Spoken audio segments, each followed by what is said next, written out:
Amputations of fingers and toes as a result of an NFL playoff game?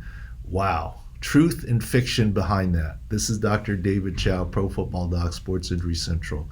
Yes, it was a very cold 11-day snap in Kansas City when the Dolphins visited the Kansas City Chiefs.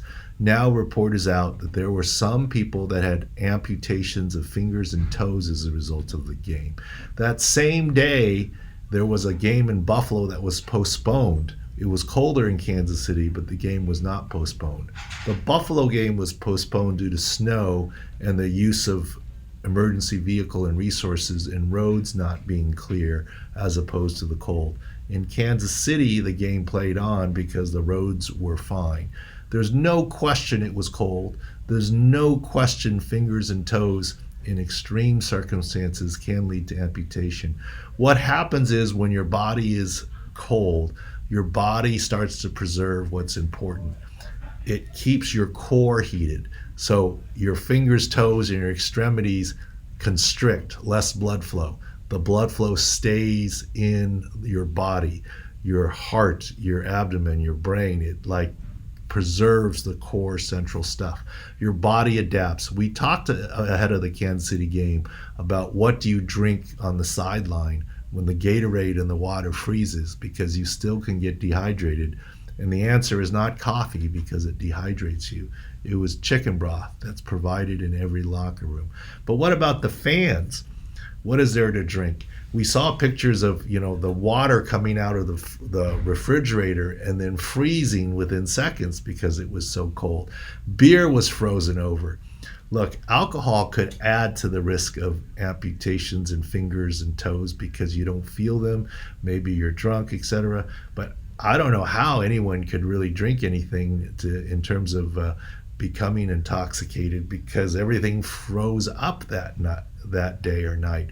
It turns out that the report is a little bit inflated.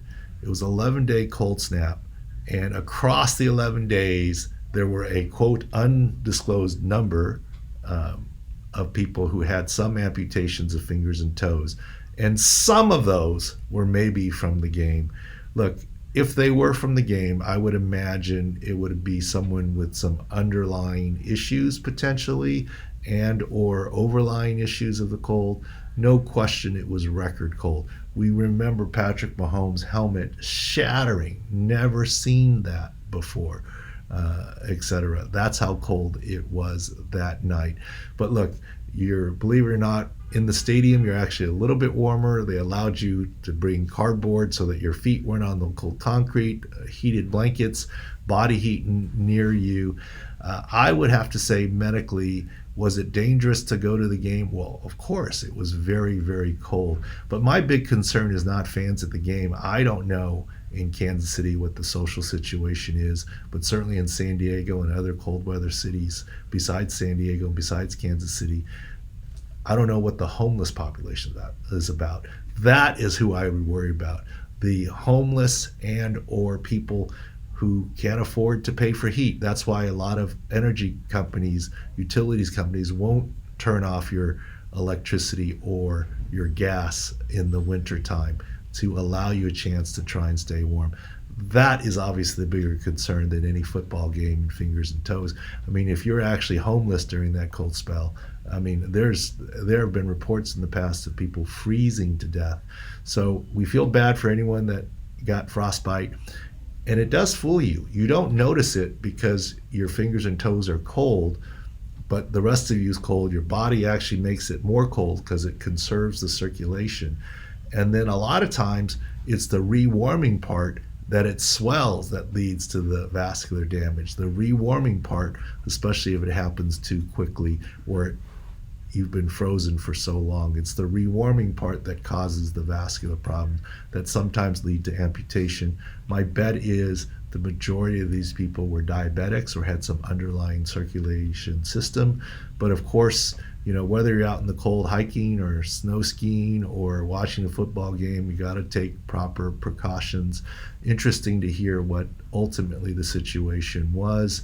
But that's why the difference between canceling Buffalo and not canceling the Kansas City game. But when it's that cold, it is a big deal. Like I said, the football players had to deal with it, so did the fans in the stadium, and I'm sure the Chiefs would have issued a refund to anyone who didn't want to go to the game because it was too cold. Hopefully, this never happens again, and hopefully, everyone is okay from their medical issues from amputation. So, there is some truth potentially to amputations from the cold, but how many were really from the game versus just being in Kansas City during the 11-day stretch? This is Pro Football Doc Sports Injury Central. Thanks for watching.